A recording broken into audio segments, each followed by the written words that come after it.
Yes, you've been around it. And we mentioned your family, the, the It farm gives service you kind of a thing. wonderful perspective. Hmm.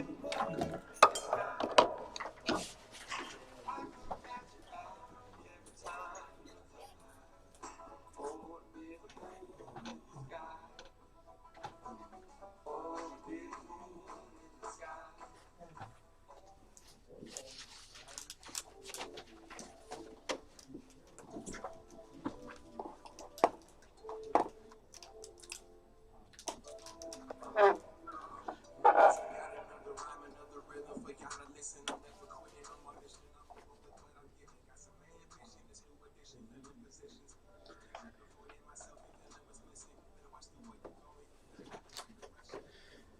You're listening to the Tom Ficklin Show on WNHHLP 103.5 FM. Harry, thank you so much. Let's do a little bit more of the Zach Carroll in terms of never give up. I want to get to that phrase, that bridge when he goes, never give up.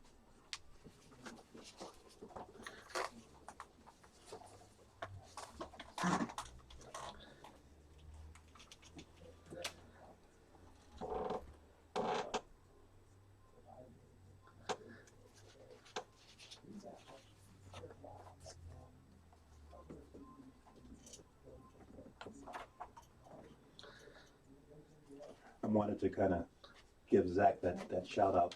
Antoinette Brim is with us. Do you have a nickname, by the way? Or people go with Antoinette? Is We that go with Antoinette. Antoinette kind of rolls off the tongue. It has Yeah. a nice. What about your middle name? My middle name is Marie. Marie. We have Antoinette Marie Brim with us today. But Zach Carlin, you just heard Zach. Antoinette, I don't think I mentioned you that I'm teaching part time at Gateway in terms of the part time lecturer position in terms of public speaking and well, what they call fundamentals of communication. But Zach created this song for us. This was our theme song, "The Never Give Up," one of my Oh, students. wow. So again, in terms of public speech, as we know, it's just not from a lectern kind of standpoint. So I really wanted to kind of give the shout out to Zach, and he's going to charge me, I'm sure, for royalties at some point. But I'm going to try to get as many freebies as I can from And him, rightly so. and rightly so. But this is his exposure. This is his exposure. So he's going to actually come on the show. But Antoinette Brim is with us, and Antoinette is she's an author, educator, editor, artist, president of the board of directors of the Creative Arts Workshop, secretary of the board of directors for the Indolent Arts Foundation. I definitely want to talk about that. But also is an author, and three books you have out. Yes. And the most recent coming out is "These Women You Gave Me." Yes. And you can't. Is Harry? Is the Facebook thing up? No. We're having problems All with our right. Facebook right now, but we're up on YouTube. You okay? Oh, great. So if I hold this up, you can see "These Women You Gave Me" by Antoinette Brim, and this is a collage that you created as well. Well, No. that I did do that particular piece. Mhm. Another artist did that. Another artist did that. So let's jump right in. You had shared with me in terms of your background, which is really extensive. You've done TV and radio and teaching and a poet, etc. In fact, I might, or you might you be interested in sharing one or two poems with us? Sure. Okay, good. I hadn't mentioned that to you before. Uh, but the power of the arts, I mean, that's something that's really, we hear that mentioned from a cliche standpoint, stereotypical standpoint, but it certainly has economic ramifications, creating community ramifications, and how we even think about history, see history, record history, remember history. And you've been involved with that issue for some time, but your book kind of reflects your most recent creative endeavor in that regard as well. Yeah, most definitely. These Women You Gave Me is a retelling of the story of what happened in the Garden of Eden between Adam and his two wives. And a lot of people don't even know he Two had wives. two Mm. wives. Yeah, we know about Eve, but Lilith kind of has gotten erased. And so, according to the Jewish tradition, when God made Adam, he immediately made Lilith right afterward in exactly the same manner. So they were both taken from the ground and fashioned and set down in the Garden of Eden. And then they had a little bit of a tiff, a little argument about who was superior, which of course ended up manifesting in sexual expression. You know, it was whomever was superior should be the one to have the superior position, and they fought. And she felt that she was equal to him, and he felt that he was superior to her. And so They fought until she pronounced the name of God, which of course you're not allowed to do, to say God's name out loud. Mm-hmm. And she flew away and has forever more been demonized. Boy, I mentioned Antoinette before we went on air that we were going to go slow, so I'm definitely, I need to take a, I say that kind of, I Take say a that, break. yeah, I say that, but now I Breathe. gotta breathe. But that's a heavy thing you mentioned. Again, you're listening to the Tom Ficklin Show, and Antoinette Brim is with us. Um, Carry forth, if you would, Antoinette, in terms of what you just mentioned and the investment of your time. In terms of this is now 2017, so this the Adam and Eve and little story, if you will, or narrative took place a few years prior to today. Why is that kind of still important to you, or even have it has a sense of reality for you? Because it's the same old soup warmed over. We have all of these stories about history, about marginalized people and marginalized voices, but they're told in a very patriarchal Western manner. And we demonize Lilith. We say, oh, she should have submitted. Oh, she's demonized because she didn't submit to her husband. But then when you actually read the original text, you find out it wasn't about that at all. It was about her being disobedient to God, not to Adam.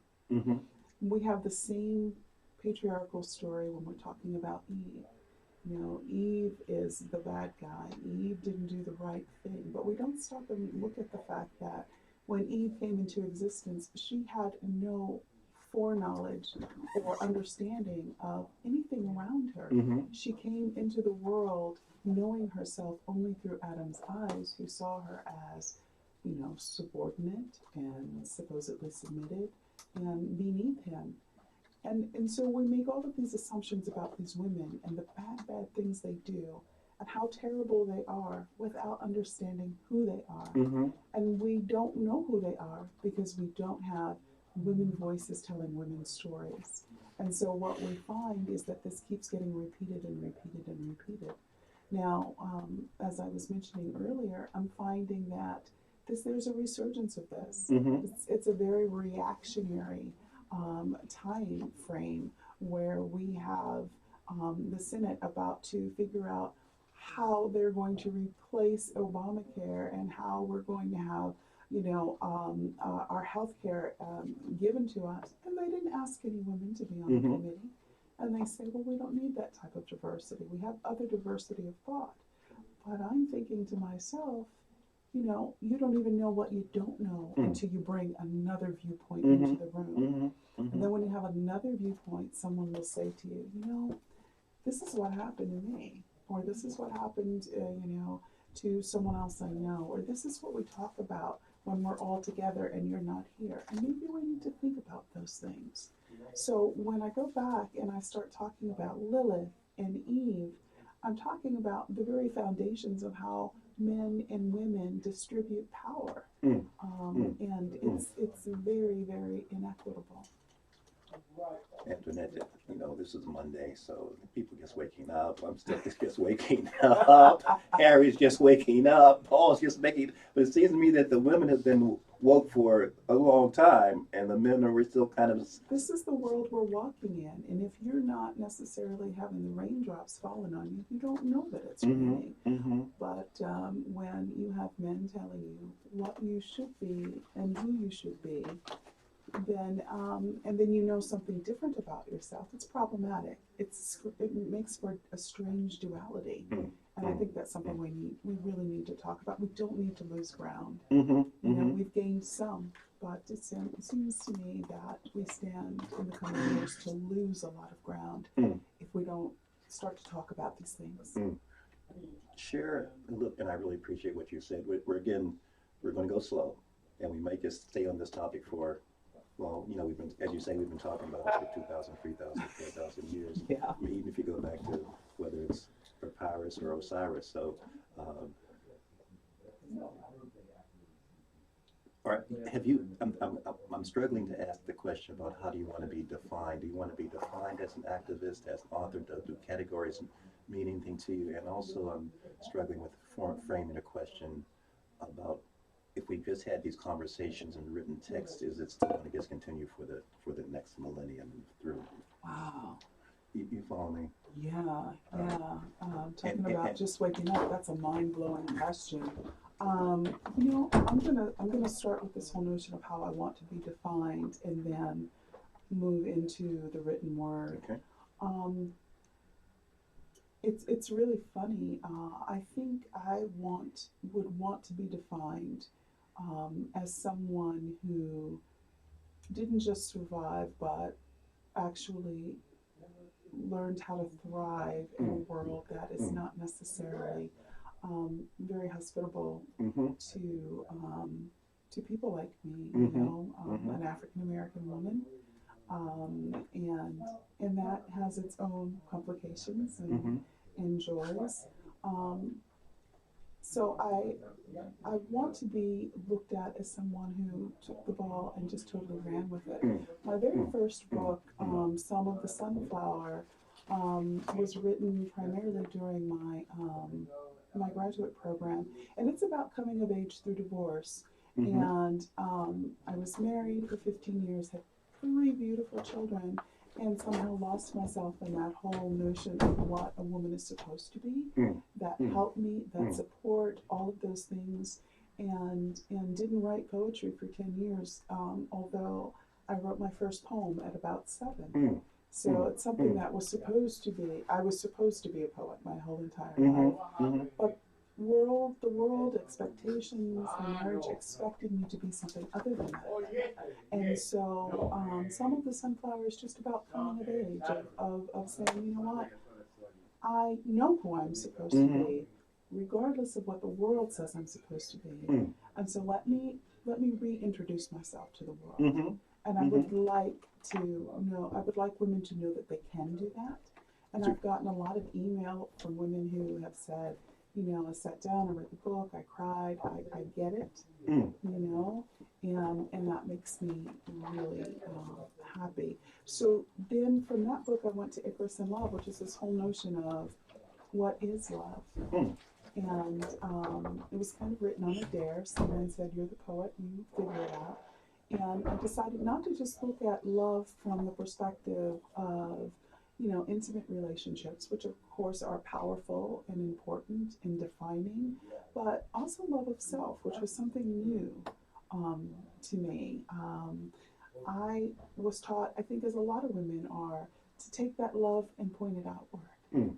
And we saw it all day yesterday. The women who got all the accolades are the women who were just totally selfless. She never thinks of herself. She never does anything for herself. She gives everything away, you know.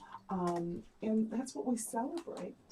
And I think we're socialized to think that that's what women are supposed to be. Men think that's what women are supposed to be. They see their mothers being that way. But I am beginning to think that maybe we should show our sons and daughters something different, whereby we love and nurture ourselves and bring a fuller, more holistic person to the rearing and raising of our children, and that we show kids that they can do and be anything they want to, even the girls. Yes. And so I play around with notions of self-love, spiritual love, and there's some poems to my children. What are their names, by the way? Roland Michael is my oldest. He's 27, and he has a beautiful, beautiful little boy with his beautiful, beautiful girlfriend, Samantha. And their little son is Rowan, and that's a whole new world for me that I'll be writing about. Someone asked me, well, now that you're a grandmother, do you feel old? And I said, no, I feel immortal. And they said, immortal? I said, well, he's got his grandmother's long limbs. I see myself in him. And I know that, you know, I'm going to go on forever. Yes. And it's such a liberating and beautiful experience. And everything he does is a wonder to me. My beautiful daughter, Waverly, will be graduating on the 21st from Western. Western Connecticut State University. Yeah, degree in biology. And then we'll be preparing for the MCATs to go and save the world. For med school. Yes, yes. And I believe she'll do everything and anything. She's a spitfire. Good. And then I have the one that I affectionately call the baby, who's like about 6'3" and you know, all big and tall and muscled and everything, but he's still my pumpkin, and he's a rising junior. in college studying finance. So I'm blessed with great, amazing kids. I hope that I have modeled for them a good work ethic. Mm-hmm. But I think one of the things I didn't model for them was self-care. Mm. And Mm. so Mm. now Mm. I'm finding I'm doing that um, as a parent of adult children, Yes. you know, because you got to make that turn. Indeed. It's very different. And sometimes it's difficult to know how to parent adult people. Indeed. But I'm saying, take care of yourself, give yourself some time, Yes. think things through. And then, of course, then that leads me to these women you gave me, which is, I think, almost an exercise in fearlessness. I think when I started out, An exercise in fearlessness. yes, Okay. because when I started out, I think I was a very quiet type person and afraid to say things that might be considered, not ladylike or controversial or anything like that. So for me to sit with, multiple sacred texts and begin to ask questions and to peel back layers, and to feel like I had the right to do that, that was a big deal. It was a really big deal. And so when I say an exercise in fearlessness, it's a book I was afraid to write. But one now that I think once you've stepped into that realm of being open and saying exactly what you think and being fearless, it's kind of like the genie out of a bottle. Plus I'm older now, You still look very young today. This must be you. the eternal spirit. It's just like, hey, if I'm not going to say it now, I'm never going to get a chance to say it, which, brings us to this whole notion of what we put on the page. What we put on the page is, it's out there forever and it's going to find its audience. And people are going to pick it up and they're going to find it and they're going to pass it around and they're going to talk about things. And that's, I think, a part of the dialogue.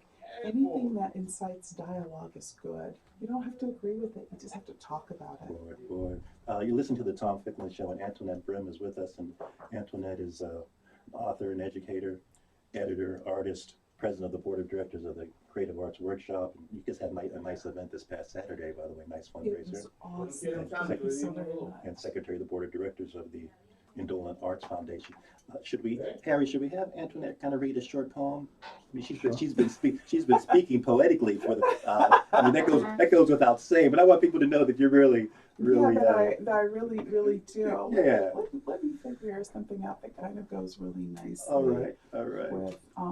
With what we're talking about. And we're going to post the links to the various books, how people can purchase them and kind of be involved, and hopefully have you back in the fall as well. Well, thank you. I think what I'm going to do is I'm going to read two very short excerpts from one of the poems that's kind of the thesis of the book, Icarus in Love.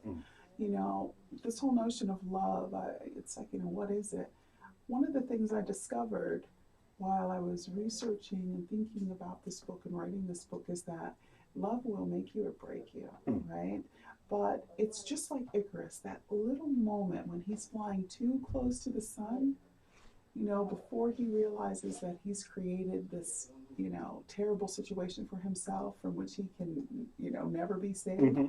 There's that moment of absolute joy, and that makes everything worth it. So, just really quickly, Icarus lamented, "As for me, my arms are broken for having embraced clouds. The well-reasoned ones call him foolish, insolent, disobedient. I want to be Icarus in love, to find the end and the middle and be burned by the love of the beautiful. There is a perfect poetry in feeling your wing break and falling ablaze from the sky. Is there a more beautiful purpose or richer tune than unadulterated love? Eternal youth, eternal folly, eternal promise. We could grow old, never having had the sun on our faces. We could live and die with our feet on the ground. We could watch awe-stricken those who have no fear or fear and fly anyway. And I think that became the way I looked at love, and not just love, but now, life. Just do it afraid. Go out there, fly, see what happens. Say something. We have young people listening, and young women in particular. Say a few words to them as if they were right in front of you. Young women, right now you have no idea how beautiful and amazing you are. And it's only going to be with time and experience that you look back and you say, oh my gosh, I worried about things that I shouldn't have worried about. I let go of opportunities I shouldn't have let go of. Opportunities, they don't come all the time. Grasp every opportunity and don't be afraid to fail. Because if you fail, you just get up and you try a new opportunity. Yes. But the thing that you will regret the most are all the opportunities that you let go. So don't be afraid. Just dive in. Yes, sure. And to young men, I would say exactly the same thing. Oftentimes, I think young men are socialized to not want to fail, to not want to be emotional or loving or vulnerable. And I would say, to young men, period, be vulnerable, love and love hard, be expressive, be fearless. Don't let anyone take that out of you. Don't let anyone take the creativity out of you. I was in the store with my son yesterday during our mother-son, Mother's Day date. And there was a little girl, and her mother was buying her candy. And she just broke into song and dance in the middle of the floor and just was twirling around, spinning, saying, I'm getting candy. And her hands were just up in the air in joy. And her mother just started laughing. And then all of us around, I said to the lady next to me, I said, isn't it amazing how free she is? I would love for us to just be that free. And even if we don't feel that we can dance and sing in the middle of Target because we're getting candy, but to have that on the inside of us, to have that joy on the inside of us, I think is absolutely amazing. And I think that's very important for both young men and women, but really for young men, because I feel like they have to be very, strong and stoic, the macho, and elegant, and all of that. Yes. You can just have a good time, be free. Tremendous. You're listening to the Tom Ficklin Show, and Antoinette Brim is with us. Antoinette, as you've heard, is an author and educator, poet, and lyricist, and I'll even say griot. Is griot a neutral term, by the way? Is there Mr. and Mrs. Griot? No, I've never heard this, but it applies to that spirit that moves eternally. President of the Board of Directors here in New Haven of the Creative Arts Workshop, and Secretary of the Board of Directors at Indolent Arts Foundation, and teaches at Capital Community College. What are you doing this afternoon? Well, I can tell you why I asked that question. Why? I think it's important for people to know that we all are living our life, even if it's something as mundane as going to Target, that you can encounter something there, that you can be aware that you can find your joy just in your daily step and your daily walk. So it could be something as mundane as getting your hair done, but even in the beauty shop, just when you see people, hear people, when I teach, I kind of ask folks when they come in, what did you observe in the last 5 minutes? So that's a really good question. When I leave here, I will be going back to the Creative Arts Workshop, and I'll walk through the building and reminisce about how amazing Saturday night was, and all the laughter and all the beautiful art that we were able to share and to bid upon. And I'll walk through all the studios, and it'll be quiet after all of the intensity. And I'll just kind of smile and I'll relax. I call it my happy place. I go there and just relax, and I'll probably, walk up and down Audubon and go to coffee and get a coffee. And I'll see if they have any of Plug those. for coffee. That's coffee with a K. Yes, exactly. Willoughby says their coffee is better, but coffee with a K is good too. Well, see, they have these little cappuccino muffins, with these little dots of chocolate in them that I love so very much. And I'll sit outside for a little while and let the sun hit my face See? and just be grateful. Mm-hmm. I like to spend time just being grateful and just watching and looking. My daughter kind of would tease me. She'd say, you know, when I go on a walk with my mom, it takes forever because she has to stop and see everything. She says I walk like a poet. Mm-hmm. Yeah, because there's just stuff that you have to see and enjoy. And I'm so very, very grateful all the time for everything that's around me. We talked really briefly before we went on air about the fact that I'm a military kid, Mm-hmm. and I had you know, the privilege of going outside of the country and seeing the way other people live. And when I was 12, 13, we lived in Turkey for a while.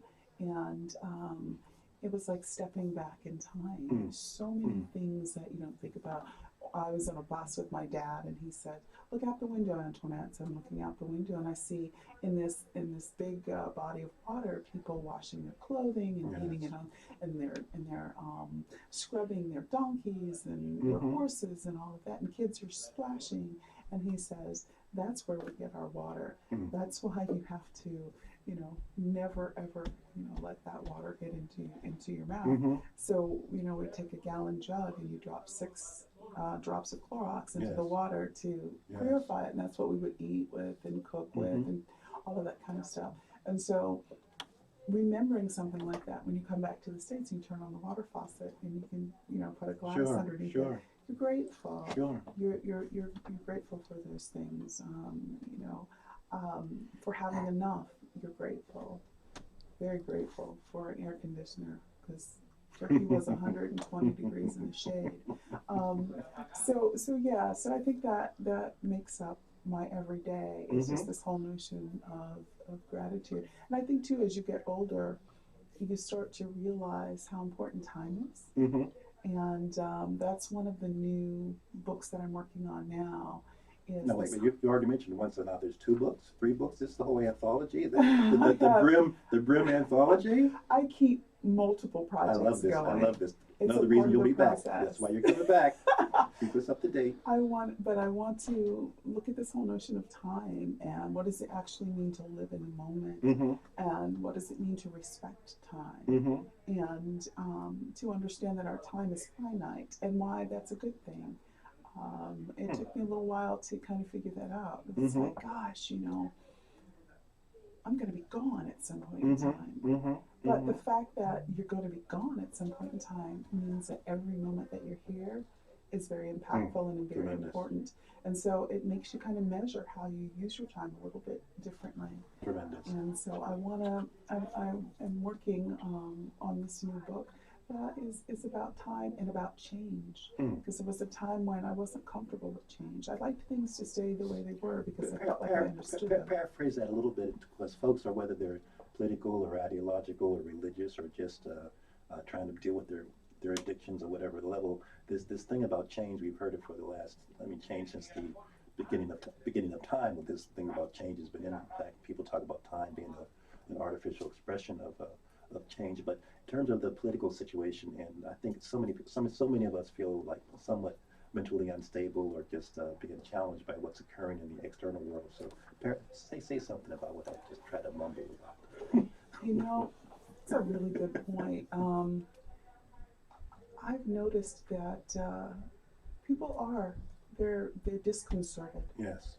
And it's almost as though they don't know what the next moment is going to bring. Indeed. And so the notion of time and change, I think, is even that much more important.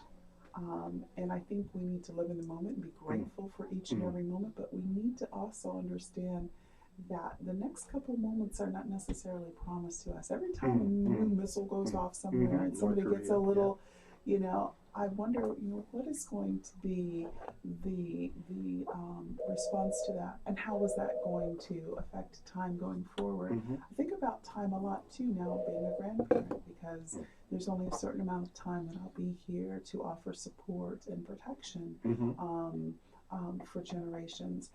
I think what we have to do is we have to look at now in terms of what's going to happen in the future. I don't think we can sit back and say, well, you know, the polarized caps will be here for as long as I am. I think we need to stop and think, okay, what's going to happen a little bit down the line, a little bit down the line, and start crafting our now so that we can get the future that we want. And I think we need to hold each other accountable, but in a gentle way, because people are so hurting right now that this rhetoric by which people are so angry and volatile, that's not going to work. We're going to have to figure out ways that we can have discourse that's well thought out and compassionate and kind. And I think that goes back to writing thoughtfully, because sometimes the things that we say you know, in the moment are not exactly as well crafted as they should be. But if we take the time to write and be deliberate and thoughtful, then we can say things in ways that they're not necessarily just so incendiary. So, goodness gracious, this I think at some point in time, people are going to look back at this time right now and say, this is where everything changed. So on that note, and in terms of time, I'm going to ask you also, Antoinette, to read something else from us, but I'll give you a few minutes to kind of think about that. Do you, in terms of what you just mentioned, are we at a stage from your optimistic stand? I get the sense that at some point during the days you're optimistic. I'm very optimistic. I'm overly optimistic sometimes. I get the sense, and I respect that. So my question is, even in your, let's say, fantasy moments, it seems to me that your prayer and your hope is that we even create a new Eden. You know, wow. Even as optimistic as I am, I don't expect that we'll have a new Eden. I mean, come on, even things went wrong in Eden too. Okay, so right? how would you phrase this next? If historians look back about 200 years from now about this new epoch that we might be trying to create so we can all get along, how might they describe it? There'll be one of two ways. They'll say that we entered a dark ages.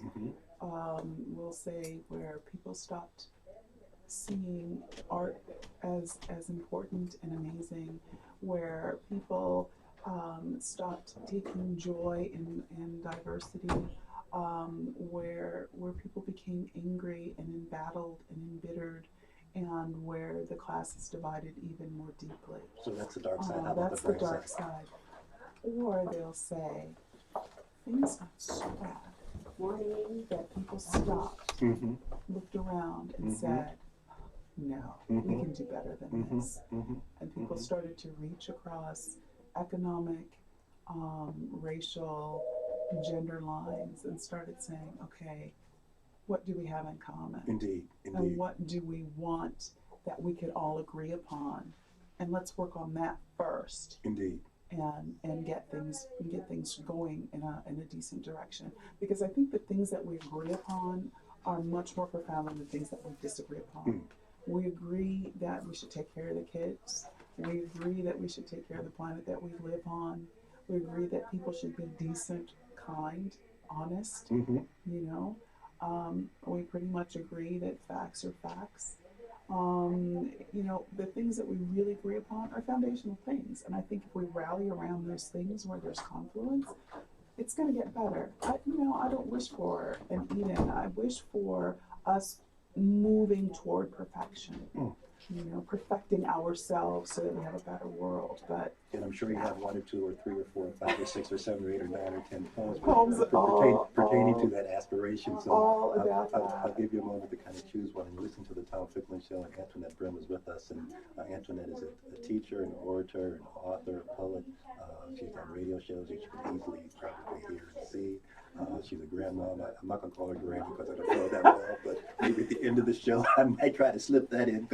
Call me Mimi. Mimi, well, but it's more my sarcastic end here. I mean, I can only be good for 48 minutes after that.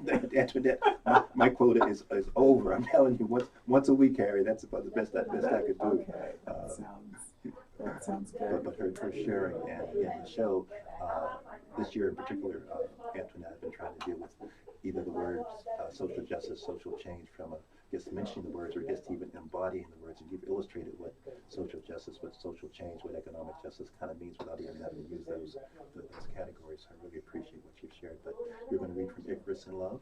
Yeah, I'm going to read a poem that I wrote for my son after he had lost some of his friends, one to a random act of violence, another to drunk driving, and then another to suicide.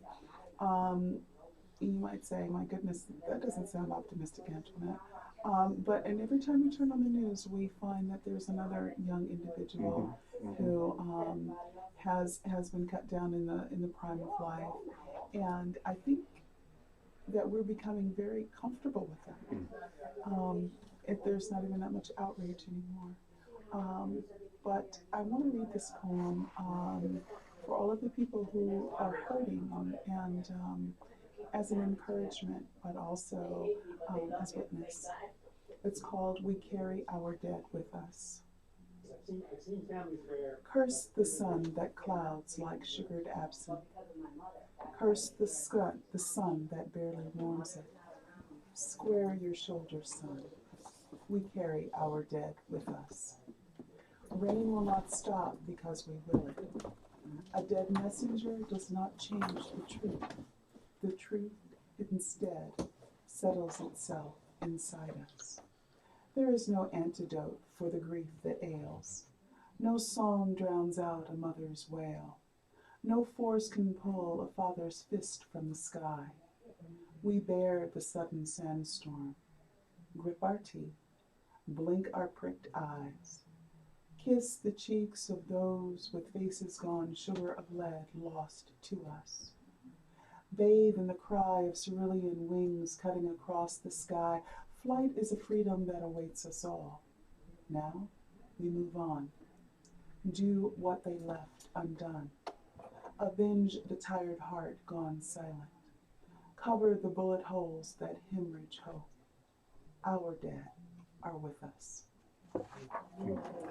That's from Icarus in Love by Antoinette Brim, and also Antoinette, just so powerful for you to read that.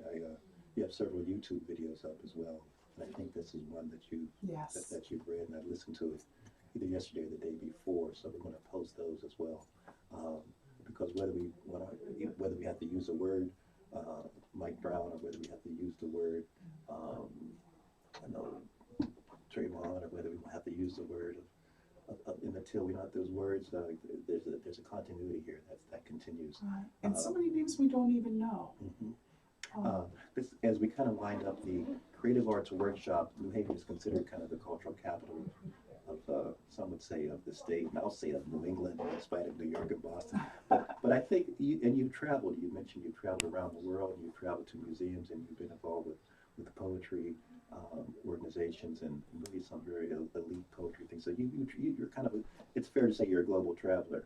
And the point of it is, do you agree with that? Yeah, I would say. And you have a general awareness of various parts of the world, and almost. Have you ever been to Australia, by the way? No, I haven't been to Australia. But the various continents you've been on.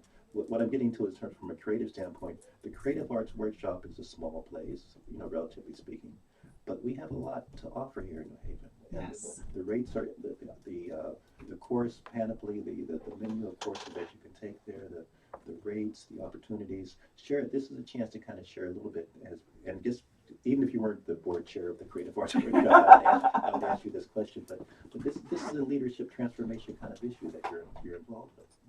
Yes. Well, one thing I do want to say about the CAW for people who may not know about the CAW is that there's something there for everyone. We have fabulous children's programs. We run a fabulous summer or program, and it's amazing what the children are able to do in that time frame, because we have world-class artists working with the children and showing them things, and they're so malleable and so open. We also have teenage programs. So if your child is interested in digital photography or printmaking or clay or jewelry making, there's a place for 13, 14, 15, 16, 17-year-olds. So it's a place where kids start and just continue on. There are communities of artists. We have a wonderful book bindery where we have people making books and making momentum boxes and all types of things like that, but also lending their skills to preserving and refinishing and redoing ancient books for libraries. We have print shop. We have studio potters who spend all day just spinning the most beautiful pieces of artwork, and people who go in with no understanding of art at all, who just are amazed at what these artists can help them do. We also have financial aid programs because, you know, a lot of times people feel like the arts are, well, they're just above them or out of their reach. But at the CAW, art is for everyone. And we have a fair number of experiences too that are free and open to the public. Yes. So you can just come in and just avail yourself of that because art is for everyone.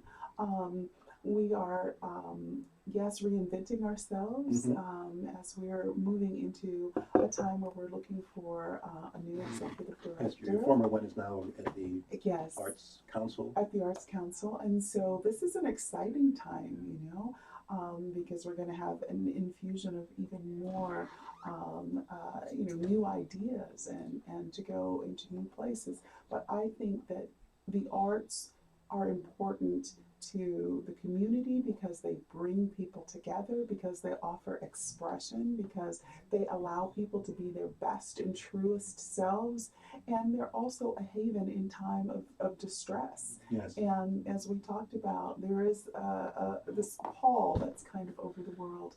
And just as I call the CAW my happy place, Yeah, your sanctuary, I think people sure. need to come in and be able to express themselves in ways that will allow them to have a sense of calm and a sense of purpose. So yeah, I would invite everyone to avail themselves of what is a treasure on Audubon Street. And in the last minute and a half that we have, Antoinette, talk about the economic implications. Well, you know, a lot of people feel like, oh, you know, art is something that is frivolous or it's a luxury. Art is not a luxury. Art is something that we desperately need and something that, with just a little bit of investment, really returns a large dividend to the community. When we have art shows and people come from outside and they come in and they buy food and they go to restaurants and hotels and all of that, it makes for an invigorated community. And so I don't want people to think, oh, you know, we're giving money, you know, through the NEH or the NEA away. No, we're making investments. Absolutely. And we're investing in the arts, which will bring back a large dividend, because we can be penny wise and pound foolish and find that people aren't coming to the United States to see what's on Broadway, or they're not going to MoMA, or they're not, you know, and then we start to say, well, why are all of these industries failing? And it's because we didn't invest in the arts. We must continue to support and invest in the arts. You have the last word. You can see Harry Wag. Antoinette has to come back in the fall. If not this summer, but definitely in the fall. Thank you. And we need you. This is the Tom Ficklin Show, and Antoinette Brim has been our guest, and we're so appreciative of you being here and sharing. Thank you for having me. I've had a good time. We're going to see you soon. Yes. Take care, everybody. Talk to you next Monday. Thank you.